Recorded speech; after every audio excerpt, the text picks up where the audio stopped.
So here's one approach to fixing up this code that you might have taken. This code here actually has a bad bug that we'll be looking into next, so please don't go copying this into all your production apps. So whenever we want to read or write the database, we first connect to it, then establish a cursor, then we do an execute.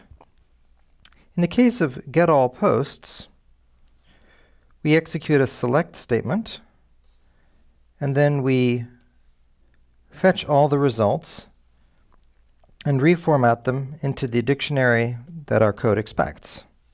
Then, of course, we close the connection and return the posts. In the case of addPost, we still connect to the database just the same. We execute an insert query, substituting in the post content into the query string, commit the change, and close. Now this seems to work, but I did just say this has a bad bug, and we're going to see that right up ahead.